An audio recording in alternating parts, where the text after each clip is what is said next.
Are you gonna say anything? I thought you were. No, you normally do. Welcome to the Welch review. Today we're talking about The Lost Boys. It's a vampire movie. It also happens to be my favorite vampire movie. The title, as you can tell, is a play on the Peter Pan characters of The Lost Boys. Yo, is Michael a Lost Boy? Yeah, they're all Lost Boys. Yeah, but like Michael, the character of Peter Pan, Okay, sure. we'll talk more about that later. Yeah. You wanna... So anyway, in The Lost Boys, you have Jason Patric as Michael, Corey Haim as Sam, Diane Wiest as Lucy, Bernard Hughes as Grandpa, Edward Herrmann as Max, Kiefer Sutherland as David, Jamie Gertz as Star, Corey Feldman as Edgar Frog, Jameson Newlander as Alan Frog, and it's directed by Joel Schumacher, who went over to take over the Batman franchise and direct Batman Forever and Batman and Robin, and he introduced Bat Nipples in the Bat credit card. That's a good dude. Yeah. I gotta love Bat Nipples. No, Lost Boys, quality vampire film, focuses on a family with a single mother, and they are traveling to live with their grandfather because they're flat broke. And she just got divorced. Because she got divorced. No more house, no more money. Goes and lives with Grandpa in Santa Carla. In Santa Carla, which is the murder capital of the world. Yes. They filmed in Santa Cruz, which at one point in time was actually the murder capital of the world. They just they didn't want that moniker or to be told that on screen, like Santa Cruz murder capital, so they came up with Santa Carla. Yeah, so this is a small family. You got Lucy's the mom, right? Lucy's the mom. Lucy, Michael, and Sam. Michael's an older brother. He's kind of a meathead. Not like he's a good dude, but he's very into his working out. Yeah. He's got a dirt bike. He's not a total mouth breather. Yeah, he's not a mouth breather, but he's kind of a musclehead. And then Sam seems like he's very with the flashy colors and MTV and what's hip, what's new, and he also has a good boy named Nanook. Yeah, Sam is also really into comics. Yeah, which kind of comes up a few times in the story. But yeah, Nanook, best dog in vampire movie / werewolf movie history. It's on Bad Moon. That dog's got nothing on Nanook. Nothing. When I get a dog, I'm gonna name it Nanook. That's awesome. Because my name is also Sam. So that's perfect. I didn't even think of that. Yeah. Every Sam needs a Nanook. Every Sam needs a Nanook. Anyways, moving on. The storyline. So they moved to Santa Carla, and just they're traveling around, hanging out. There's amusement park. Yeah, it's the summertime. So there's no school, and they go down to the amusement park, which is at the pier in Santa Carla. Yep. And they're hanging out, having a good time, and then Michael sees this fine lady over here, and he's like, "Ooh, hey there, baby, what's your name?" And she's like, "What's your sign?" She's like, "Oh, I'm Star." And he's like, "Ooh, Star, baby, what you doing?" And she's like, "We're gonna go hang out with these boys." And then she goes and hangs out with some dudes who, spoiler, are vampires. And they're led by the very evil Kiefer Sutherland. Yeah. Who has been a vampire for more than 24 hours. Because he's in the show 24. Oh! But anyway, so he's the leader of this motley crew of vampires. And essentially, Michael is just enamored with her, right? He wants to know her name, he wants to take her out, and then they zip off, right? So, but he notices they all wear leather jackets, they got earrings, their hair is all dirty, like a rock music video. Yeah, they look like a hairband. Yeah, exactly. It's like a hairband on motorcycles. Like if Poison were vampires, that's it. Yeah, Poison mixed with motorcycle fang bangers. Motorcycle fang bangers. That's what you got. So Michael and the motorcycle fang bangers go riding off. At the same time, Sam is hanging out at a comic book store. He meets the Frog Brothers. Stefan, what are the Frog Brothers all about? So the Frog Brothers are under the impression that vampires are trying to take over Santa Carla, and they run a comic book shop for their parents by day and hunt vampires by night. Exactly. However, no one has ever called them to kill a vampire or save them from a vampire. Yeah. They have simply just brushed up their knowledge by reading comic books such as Vampires Everywhere, and other titles like that. Yeah, so one brother going to hang out with vampires unknowingly, other brother very knowingly hanging out with two creepy brothers who actively try to hunt vampires. And they talk hard all the time. Like, Yeah. Ugh, the vampires, there are two ways they go. They either implode or explode. Yeah, the Frog Brothers try to be Rambo all the time. Yeah, that's the perfect way to say it. They're trying to be Rambo. They drew first blood. You know what I mean? Like they're just too hard for themselves. So while like her sons are off hanging out with their newfound homies, Diane Weiss, Lucy, right? She goes looking for a new job. She stumbles upon like this Blockbuster video rental store run by a dude named Max. Yeah. Max is instantly like, "Oh hey, you're hot," and he's like, "You want a job?" Because he sees her. He sees her walk into the store, but then he also notices her kind nature because she finds this little girl who's lost her mom and brings her in to like find her. She finds the mom. He's like, "Oh, you got a kind heart," and ultimately, no, we won't give that away. Yeah, you gotta watch to telling find you out. nothing. That's as far as we'll go. But like another cool character who really stands out is Sam and Michael's grandfather. Yeah. He's the man. I think that we should do a little bit more of the story though, because there are some important stuff that happen. Like Michael ultimately becomes. All right, we're gonna pause. Pause 1 second. Grandpa, we're gonna come back to Grandpa later. So, while Michael is enamored with Star, what does he do? Sam? Yeah. Okay. So they go to the biker skinhead punks, not skinhead. The Fang Banger hangout. Fang Banger hang. In like a old decomposing hotel that fell below sea level. Yeah. So he goes there, and they ultimately con him into drinking some of their blood. They make him think that it's wine with their weird vampire powers. So he drinks some vampire blood, which makes him a half vampire. So he's not a full blood, and we find out through the Frog Brothers that you can revert the vampire transformation by killing the head vampire.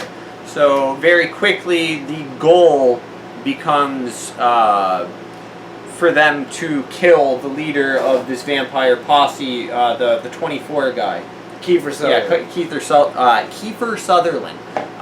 Also, Star is also only a half vampire. Because she refuses to kill. You're not a full vampire until you make your first kill. Yeah. And then the other kid, Vladdy, who's just like a child. He should have died. Yeah, nobody likes Vladdy. Vladdy sucks. Yeah. So, anyways, that is that kind of becomes the crux of the plot with the help of the Frog Brothers and Sam and Nanook, because he's a good boy. They eventually, they go to exact their goal, but to see what happens, you're going to have to watch the film. Yeah. And Joel Schumacher, very creative man in style of direction, but like they kept a lot of the vampire tropes that have been around, right? Like holy water, crucifixes, they can't be in daylight. They have to be welcomed in. They have to be welcomed in, but like I thought the cool thing was like once you're welcomed in, like all that other stuff is negated. Yeah. Like you can have they can have garlic. They have reflections in mirrors. Oh, garlic doesn't actually work. Oh, the garlic, but he was also invited in. Oh yeah. Remember the other guys when they were put in the tub? No. That's because that's not because of the garlic. It was holy water.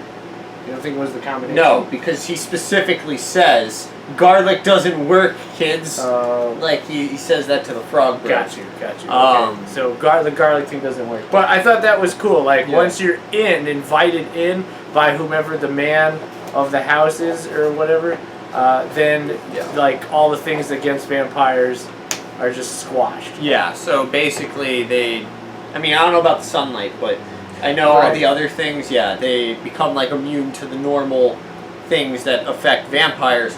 I do think that they can still enter, but they show as vampires. Like they have like a minor transformation, like their face changes, and they look ugly like vampires.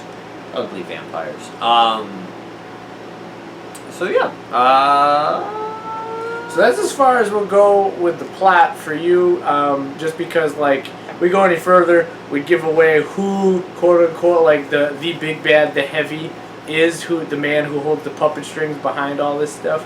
Yep. So we'll leave that up to you to find on your own little adventure. But on characters, you were talking about the Oh, the grandpa. The grandpa's the man. Yeah, he's a standout character. So tell why? Like, just because like he's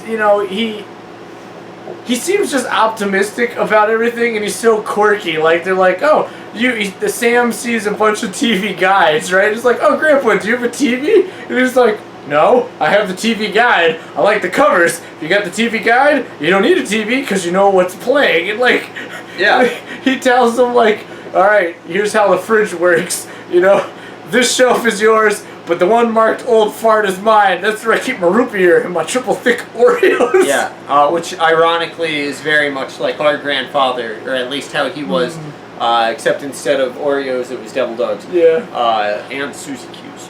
Yum. So, and then like, he's real into taxidermy. It just gives Sam a whole bunch of like dead animals. While he's sleeping, so he'll be sleeping, he'll wake up, and then there's just a dead animal in his face. Additionally, it's kind of hinted throughout the film that the grandfather is aware of every bad thing that happens in the town, but he's just kind of like real nonchalant, like, you know, like I'm gonna go do me. Yeah, like at one point in time, you just see him setting up essentially like a spike in his front yard. Yeah, he sets up like a wall, a palisade wall, like just spiked fences, and everyone's like, "Yep, that's Grandpa." Yeah, that's Grandpa. What's he doing? Or like another real cool part was like Sam was like ready to go to town, and then he was like, "Yeah, okay." So then he starts his car up, and then they're like, "Yep, let's go to town." So he starts the car up. They're sitting in it for like 10 seconds. Then he turns the car and was like, alright, that's as close to town as I go. Yeah. And then, like, he's just real quirky and real funny, and he has a lot of really good, like, one-liners. So, like, Bernard Hughes really, really brings, like, some, like, levity to, like, this horror film. So, like, he's definitely a gem. Yeah, and he also hits on widows, which I think is just kind of interesting. Like, when Michael comes, he's like, I see I'm not the only one who got lucky last night. Yeah, like he's just a wild time. But anyways, off of him and on to some of the more like mainstay characters. What do you think about just kind of like how naive Michael is throughout the entire film? I think a lot of that, like, you remember when his mom is like, oh, is it a girl, Michael? He's like, I don't want to talk about it. It's like, that's why. Like, yeah, so like, people do crazy things for love. And sometimes that whole love at first sight thing, like, you know, it is out there. Yeah, he's kind of just like an angsty teen. Yeah. Like, he wants to be older than he is. He thinks he knows what's what. Yeah, and he also refuses to reach out for help. You know, he knows that this biker gang is bad news, but he's like, you know, whatever, I'm just gonna chase him down on my motorcycle. They try to run him off a cliff. He's like, yeah, it's Tuesday, this is what they do. They start, you know, murdering skinheads, which is the only thing they do that I think is acceptable, because Nazis are not people. Nope. And it says at the end of the title screen, their names are Nazis 1, 2, 3, and 4. So they deserved what they got. It was the only good thing that Kiefer Sutherland and his Fangbanger posse did. Yeah, and only at that point was he like, maybe I should not hang out with them. Killing Nazis was the line for Mike. An odd line to pick. I would have picked the cliff. You know, the Nazi thing, I'd be like, maybe these guys are cool. I don't know. Just saying. I'm just kidding. I don't support death. No, they're not good people. Though. Yeah, they are. So, and then, later on, he's like, no, I gotta do this alone. I can't tell anybody. You know, like, he knows that these are vampires. He knows that they're dangerous, but he's constantly like, no, I need to do this. But it's funny, like, because they're polar opposites. Like, Sam outwardly does look for help. Like, like, as weird and strange as the Frog Brothers are, he constantly goes back to them, while Michael retreats, like, inwards. Yeah. One of the things that I do really like about the two main characters is Sam and Michael, is that it shows that they do have some kind of bond, right? They might not perfectly nail being brothers, but it's pretty good. They do a pretty good job. You know, when Sam goes out to save Nanook because the vampires are coming, Michael is like, you know, straight out there. He's like, you know, what's going on with my little brother, you know? When Michael's struggling, with his new vampire powers, Sam is the one who comes to help him. Even though he's afraid of possibly being murdered because, you know, his brother's a vampire. So, constantly they go out of their way into dangerous situations to protect each other. And I think that that is very real for how a healthy, you know, brotherly relationship actually is. You know, they don't agree all the time, but they always look out for each other and they always protect each other. Ride or die, man. That's what I'm saying. The ride or die. Ride or die. I guess like with that, some of the other side characters, like the Frog Brothers, they are great. Yeah. They are really, really great, and I want more Frog Brothers. Yeah, so disappointingly, there are sequels to this film that focus on the Frog Brothers, but they're really bad. Yeah. And it's a missed opportunity because the Frog Brothers are gems. They are total gems, like Rambo all the time, think they're hard as shit, and it's crazy because they look like they're 14 or 15 or something. Yeah, like they're that. probably like 14. Yeah, so this movie, very, very good. The characters are well fleshed out. They have strong dynamics with each other. The storyline is kind of like drip fed to you. So it's not just like, oh, they're vampires. Like you find out that they're vampires while they're murdering skinheads. You know, like that's a pretty good giveaway. Or actually, in the beginning, you kind of find out they're vampires because they murder That guy who stole comics. Yeah, no, a cop. They murder a cop. Oh, right. Yeah, but they do murder that other guy. Yeah, they murder a lot of people. They do. It's their thing. Yeah, but you don't. Sometimes you feel bad. Sometimes. Not the skinhead part. Yeah. But like, I think also Edward Herrmann, right? The guy who played Max, he did a very good job. I can't tell you why he did a good job because it would give certain aspects away, but he does a very, very good job. Yeah, he's kind of like, if you think, what does somebody who grew up in the 1940s and 1950s seem like? You know, just like grew up in white suburbia. That is who his character is. He could definitely be the spokesperson for mayonnaise. Yeah, he is. He's definitely Mayo Boy. Yes. So he definitely did a good job. It's a very specific straight man kind of character, and he pulled it off very well. Yeah, he does. He does do it very well. So like he does a very good performance. Kiefer Sutherland, you know, he does a good job. You know, he was just doing a string, like really good movies like Lost Boys, Stand By Me. Kind of wish he would do more things like that. Wow, now. everybody hates him in his movies. Yeah, like he consecutively played the bad guy. Yeah, except for 24. Yeah. But you know, he did okay. You know, but he's not really even like the highlight of the film. By far not. But he does okay. Yeah. You know, what else was I gonna say? Oh, The Lost Boys, right? So the title is a play on the Peter Pan, right? Because like if you're gonna be a lost boy, right, you're never gonna grow up, right? You just run around with your crew and you hang out with, you know, Peter Pan. It's kind of like a sick twist Absolutely. on what it is. But yeah, so that is pretty cool. I would say that if they're the Lost Boys, Grandpa is Captain Hook. And you're going to have to watch the movie to find out why Grandpa is Captain Hook. Yeah. But, no. And It's a very clever play on words. Would Kiefer Sutherland's character be Peter? I would say so, Yeah. essentially. I would, okay. So like... Because he's definitely the little ringleader, you know? Bringing the boys around. And getting new people in like Michael. Yeah. What's the name of the lady in Peter Pan? Oh god. Oh well, it doesn't matter. Basically, Princess Tiger Lily? no, Mary? no. I don't know. Wendy. Wendy it would be Star. Yeah, Star is Wendy. Yeah. Damn. So, yeah, Lost Boys, very good parallels, very good characters, very good connections with the characters, strong plot that is well translated to the viewer.